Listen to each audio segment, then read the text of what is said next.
तर रायगडावर असताना केंद्रीय गृहमंत्री अमित शहांनी केलेल्या कृतीची चर्चा। शहा फडणवीसांचा हातात हात घेऊन शिवरायांच्या समाधीस्थळी गेले। एवढ्या गर्दीत शहा फडणवीसांनाच घेऊन गेल्यानं भाजप वर्तुळात चर्चा सुरू झाली आहे। सुरक्षेविना शहा फडणवीसांसह शिवरायांच्या समाधीस्थळी गेले। अधिक माहिती घेणार आहोत आमचे प्रतिनिधी दिनेश दुखंडे यांच्याकडून। दिनेशजी,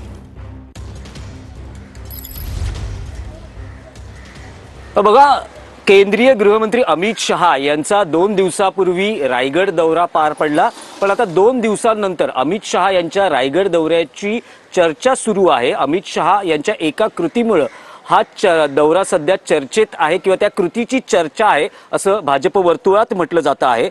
नेमकं काय घडलं या रायगड दौऱ्यात? तर रायगड दौऱ्यात छत्रपती शिवाजी महाराज यांच्या स्मृतीस्थळावर अमित शहा नतमस्तक झाले। मुख्य कार्यक्रम आटपल्यानंतर अमित शहा अचानक भावविवश झाले। मुख्यमंत्री देवेंद्र फडणवीस यांचा हातात घेऊन कोणतीही सुरक्षा सोबत न घेता ते पुन्हा छत्रपती शिवाजी महाराजांच्या स्मृतीस्थळावर गेले आणि तिथे ते 5 मिनिटं शांत बसून राहिले।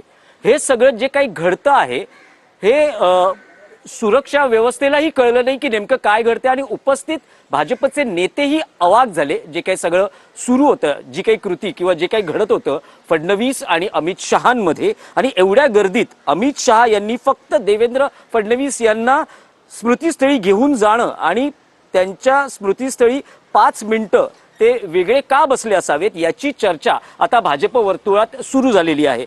निष्कर्ष किंवा याचं निरीक्षण किंवा याचं विश्लेषण असं केलं जात आहे की अमित शहा हे छत्रपती शिवाजी महाराजांचे निस्सीम भक्त आहेत।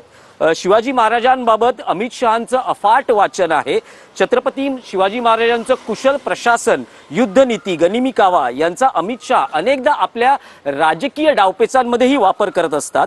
अमित शहा यांनी देवेंद्र फडणवीस यांचा हातात घेऊन छत्रपती शिवाजी महाराजांच्या स्मृतीस्थळावर 5 मिनिटं शांत उभं राहणं आणि या निमित्तानं अमित शहा फडणवीस यांना छत्रपती शिवाजी महाराजांच्या कुशल प्रशासनाची एकूण आखणी किंवा जी त्यांची पद्धत होती त्या बाबतीत काही सुचवू पाहत होते का, हाही एक विश्लेषणाचा मुद्दा आहे। दुसरा मुद्दा असा आहे की समोर एकनाथ शिंदे आणि अजित पवार हे 2 उपमुख्यमंत्री असताना अमित शहा यांनी देवेंद्र फडणवीस यांचाच हातात घेऊन त्यांना छत्रपती शिवाजी महाराजांच्या स्मृतीस्थळावर किंवा समाधीस्थळी घेऊन जाणं।